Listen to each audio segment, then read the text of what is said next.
Hey everybody, it's your old pal Chuck, and I'm back with another review. And today we're taking a look at something we haven't really looked at in a while, and that's BotBots. And this is the new BotBots released. They just shipped from Amazon. This is part of Series 6, and it's called Ruckus Rally. And on the right, we have the Outta controller with Pew Pew Pew, Steer D Wrong, Player the Handbook, and Snuzzlebeard. And then on the left, we have Racer-Roni and Dudspud, Grease Drip, Vegetron, and Ulf the Orange. And of course, Racer-Roni is the big slice of pepperoni. Apparently, I guess there's like some race theme. Funny thing, these were supposed to tie in to the Netflix show that I think came out a year ago in the spring. And I mean, I want to say spring of March, like 2021, and these weren't supposed to come out till March of 2023. So I don't know if there was like a supply chain delay or something that got resolved and all these got pushed up quickly, or the show came out. I think the show came out in March of 2022, but still, these weren't supposed to be out until a year later. Regardless, this is still far later for product to come out, to tie into a show on a streaming service, especially one that it was one of these they dropped all at once. I believe I don't have Netflix. I didn't see the show. Um, the other thing is, you go to the BotBots website. They're not updated to Series 6, so that leads to my next problem. Outside of the larger play vehicles, there were no instructions for the individual BotBots. And while you would think that they are relatively simple, they do, if you pull or push on the wrong thing, you could really end up damaging the figure. So I had to go off of the photos off of Amazon. And let me just tell you right now, for some of these guys, you're going to need a spudger or something, some sort of pry bar or something to get some of the limbs out. That's just how it is. These are made of very soft plastic. So there's that. And also, when I give you the names, I'm reading them off the back of the box. None of the figures are marked, so I'm just guesstimating who they are. All right, so we're going to pause right now, and we're going to start by taking a look at the Outta controller set. Okay, starting us off looking at the Outta controller set. This one figure right here, I believe, is Pew Pew Pew, and I'm going with that because it looks like a laser gun. A lot of people said this is an homage to Megatron. Maybe so, but I'm going more off the fact that it looks like a 50s laser gun. It's kind of nice. It is supposed to be able to hold the blast effect here in the barrel, but the problem is, the barrel doesn't peg together, so it's very loose, and you do have the tendency of it falling out. But that's how you start the transformation. So to start the transformation, what you want to do is flip the barrel pieces up and out to the side. These will form the feet, and that should spread the back part of the barrel a little as the legs. Pull this arm out, the scope out, and that'll form one arm, and pull out the handle, and that'll form the other. And then really what you want to do is get a fingernail in here and flip up this panel, and I guess it goes back all the way, but there you have the face. And yes, it does look a lot like Crimzeek, and the figure can hold the blast effect as a sword. Just make sure you get it in the hand. Again, soft plastic, really hard to work with, but that's Pew Pew Pew. And again, this was when I had to check the pictures on Amazon to make sure that I was transforming it right. Yeah, and it's probably not going to stand. They're not going to stand on my surface. Next up is one that I just don't get the name. This is supposed to be Steer D Wrong, and as you can see, it's a little bit of a tabletop control pad, video game system, almost like a Neo Geo. Again, this is another one I had to look at the pictures just to figure out what to do with the arms. So for the transformation, you want to come underneath, flip out the legs, flip down the arms. They are on double ball jointed hinges. Flip this section back, and then flip up the head all the way. There's the face. There's controller. I mean, you do have some forward arm movement, so there's that. So that looks kind of cool. So we'll just put him over there. And, yeah, see if we can get that. You know, there's a little curvature to my backdrop, so that might be it. But we got 2 down. And then player the handbook. Now, this is what I thought was steer D wrong until I realized that this was a book. Yeah. So what you want to do first is turn it around this way. Flip the, what were the bookmarks off to the side there. Flip up this section of the back. And then flip down this section. It was on a double hinge. And man, is that a pain to get into position. Bring the arms up and out like so. And then reach up underneath and pull down the feet until they kind of friction or stop in place. And there you go.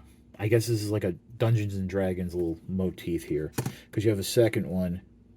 Well, you have like a wizard here, and then you have a, in the other set, you have a another one that turns into a character. But finally, we have Snuzzlebeard. And this one's kind of interesting because if you just look at the pictures on Amazon, they don't show that it comes with a wand.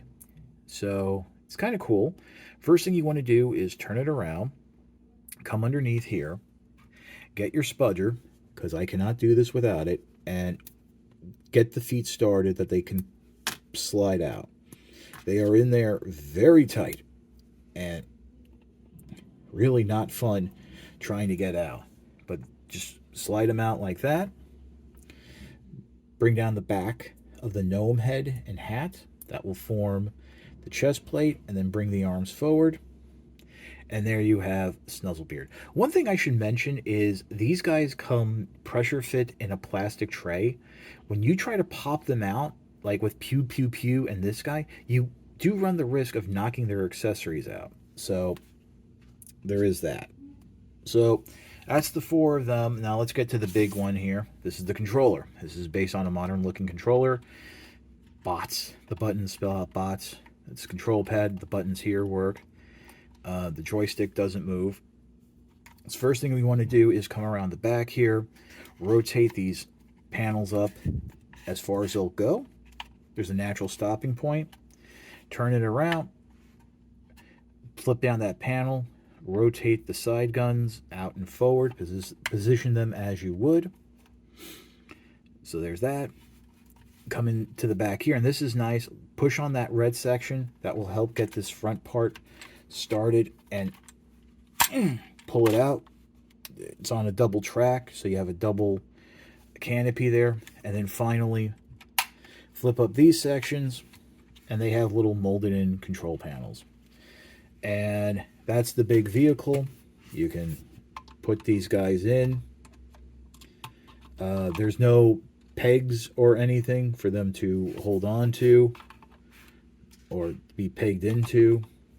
So there's that. Actually, the box shows this guy up front, so you can't get the arms forward like to make him look like he's flying it.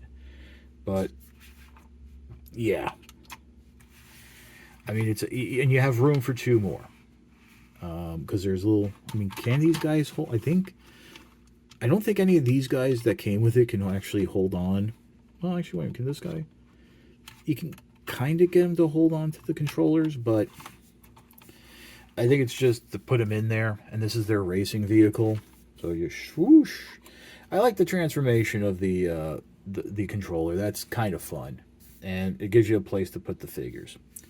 So we'll pause, and we'll take a look at the Racer-Roni.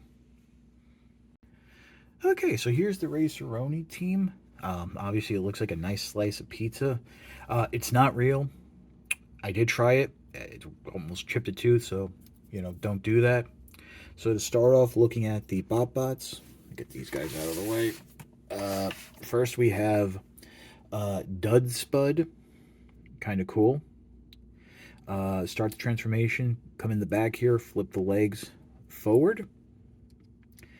Flip up this section here, and that will allow you to pull up on the french fry head or hair part, rotate it back so you reveal the face, and then this kind of just sits along the back there. Pull the arms out, swing them forward. I feel like I should peg it. I thought that was supposed to peg in somewhere, but maybe it's a little. But sits like that. So there you got Dud Spud. So we can put him right over there. See if he'll stand. Next up is Grease Strip, and to be honest with you, I think it's this guy. I wasn't sure if Grease Strip was either this one or this one, but I think it's this one. I have no idea what it's supposed to be. Really confused by it, but it is what it is. First thing you want to do, bring it up on this side, flip up the visor there, pull out the arms, just like so. You're going to have to wiggle jiggle a little to get them out. And then fold out these sides here to form, these are going to be his legs. I don't think they come up, they only separate slightly. So, yeah, good luck keeping this one standing. Well, there you go, it's standing, but yeah. So then we're going to come to what I think is Vegetron, and this is the easiest one to transform of the whole set, and therefore it's my favorite. Basically what you do, flip it up this way, flip down the legs, flip down what'll be the arms, and there you go. That's Vegetron. There's the head, there's the face. Kind of a nice throwback to those old McDonald Transformers. So put this guy right over here. And then finally, Ulf the Orange. And Ulf is a juice box. This is going to be another D&D themed one. What you want to do is remove the straw from there. Notice right there, there's a little textured end. Make your life easy. Bring the spudger in. Pop out this front panel. That will reveal the head and face. Come in the back. Flip down the legs. Come in the sides here. And spudger. Lift out the arms. There we go.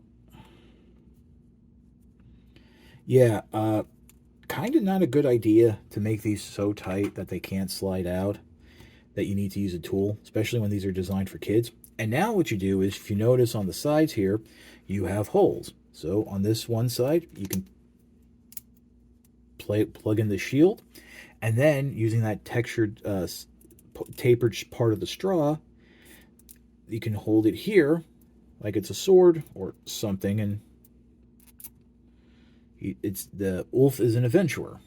So yeah, kind of annoying that you have to use the spudger, but it's a nice little end result.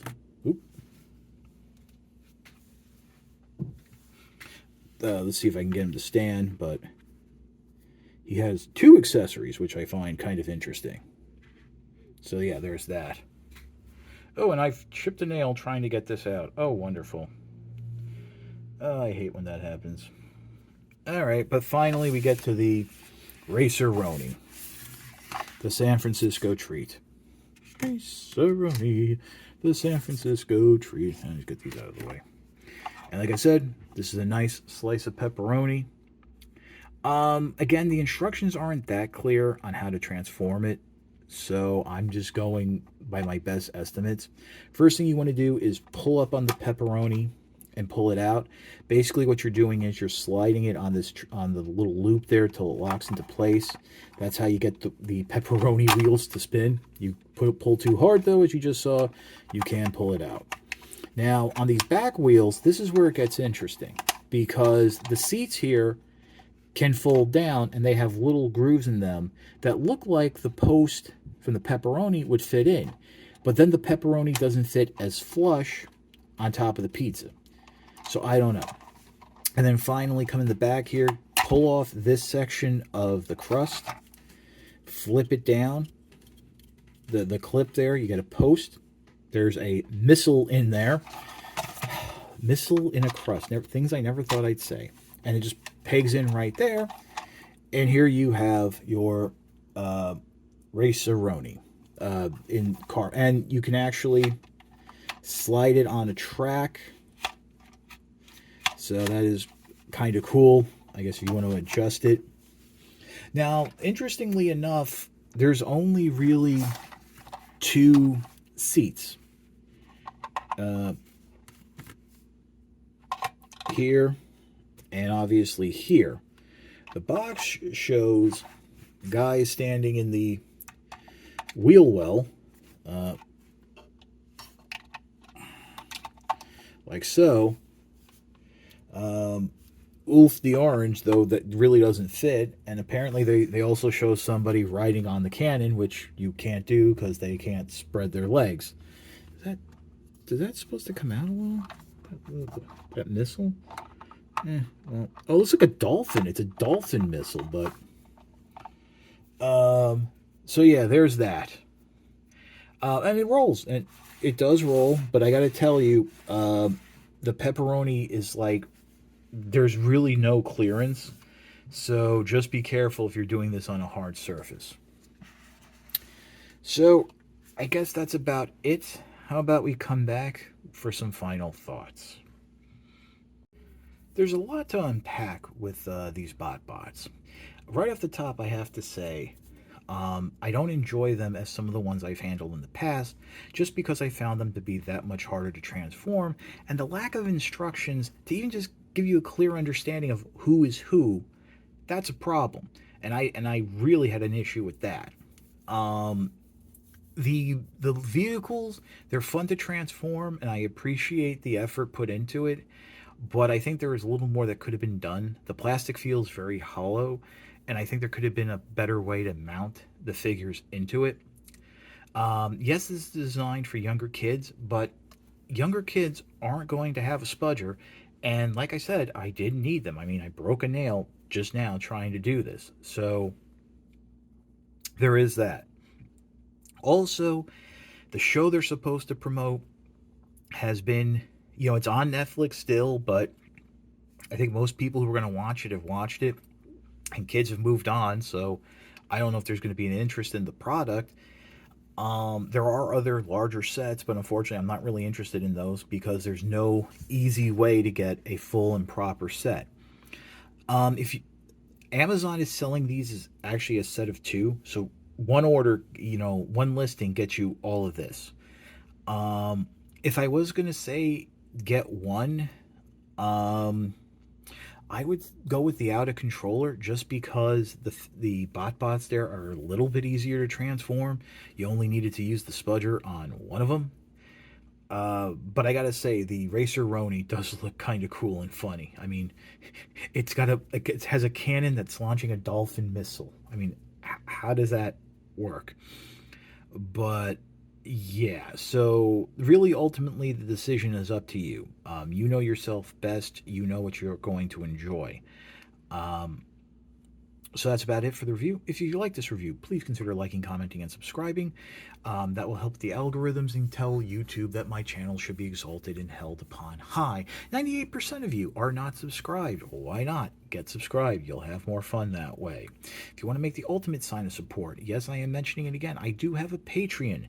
It is www.patreon.com/chuckdog1999. No thrills, no tears, no special rewards. All you're doing is helping me help you to help me help you bring figures like this to you and keep up the channel. It's $1 a month or $12 a year.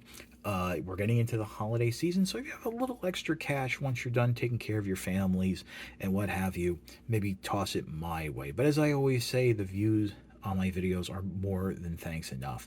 It's just a cherry on top of an already generous Sunday, and I am fully aware that there is, a recession and financial issues now out there, so please don't worry about me. But if you have it, it's there. So that's your old pal Chuck for the Racer-Roni with Dud Spud, Grease Strip, Vegetron, and Ulf the Orange, and the Outta controller with Pew Pew Pew, Steer D Wrong, Player the Handbook, and Snuzzlebeard. We will see you next time.